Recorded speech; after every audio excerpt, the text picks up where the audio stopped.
it's important to realize that everybody's interpretation of reality is subjective. Now, of course, there's certain things there which we can all agree on. For instance, if I put my hand on that table behind us, I can feel that it's hard. I know that I can put some weight into it. It's a table. But the words table is very different to everyone. So for instance, some people might go, that's a cheap laminate table, and have a reality based around that. For someone else, it might remind them of a table that their mother had back in the 60s. So everyone interprets things slightly differently, which makes it interesting in terms of relationships. So for instance, my lovely partner Magda, we could be sitting in a room, experience the same thing happening, but come out with a completely different recollection, a completely different emotional reaction to that environment. So for instance, I might be sitting there watching telly, oblivious to the world in my TV trance, and she'll have a conversation with me, and I might not be 100% in the zone when we're having that conversation. So to me, that means I'm enjoying watching some telly and I'm trying to multitask quite poorly. For her, possibly, it could mean that I don't care enough to be able to give her my 100% attention, and that television is more important than her. So we both have very different interpretations of what's going on around us. We're bombarded with millions of pieces of information every second, from the feeling of our socks on our feet, to the warmth of the air on our skin, the sounds around us, the background noises outside. Billions of pieces of information all the time. It would drive us insane to consciously be aware of all of that. Which takes us on to this conscious-unconscious model of the world. Now, there isn't a conscious mind or an unconscious mind, but it helps us make sense of things that are going on. So consciously, in our awareness, we can hold, they say, 7 ± 2 bits of information at one time.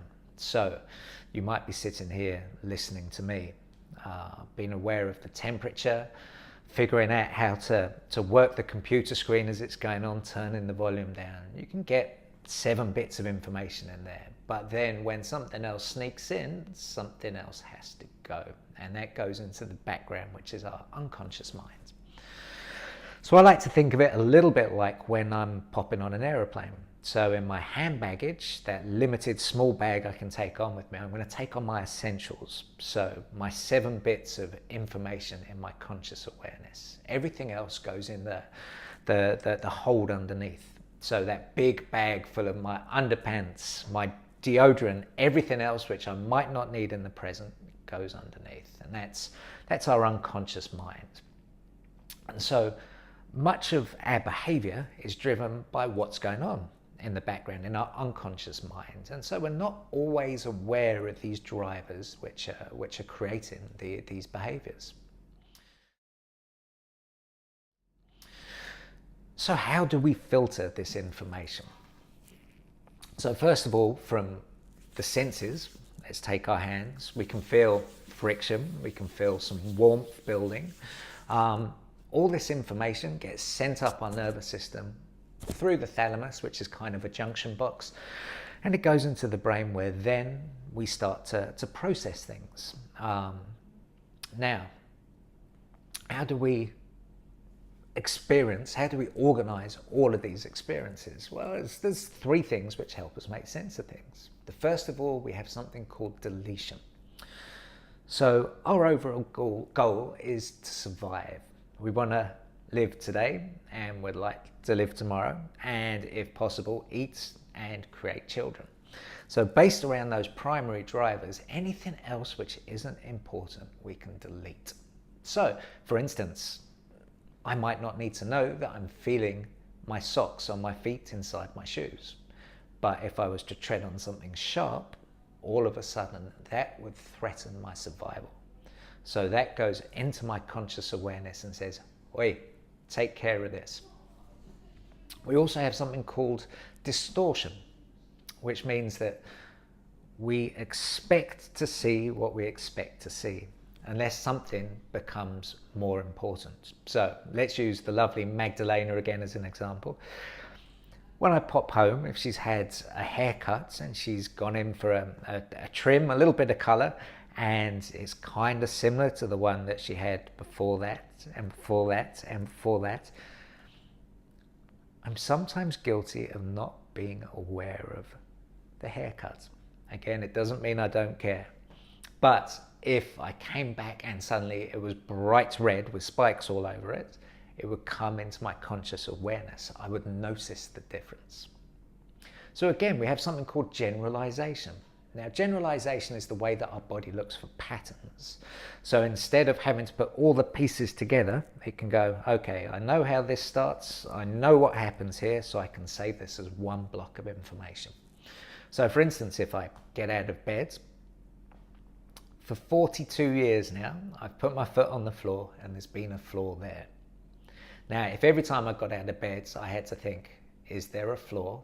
Let's get out, gently touch my toes down, gently put my weight there to make sure that I don't fall through the floor. It would take a lot of time. So over time, I figured it out. So now I just climb out of bed and assume that there's something there. Now, all these experience, all these memories then allow us to create our beliefs, our values, and ultimately our identity. What we then believe becomes our reality.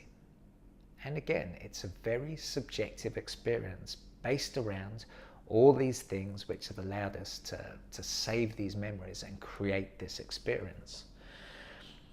And strangely, this then becomes a self-fulfilling prophecy, because the more we delete, distort, and generalize this information to fit around our beliefs and our values and our identity, we get this cycle where everything that we see and experience, we then feed back into the cycle to substantiate what we believe is our reality.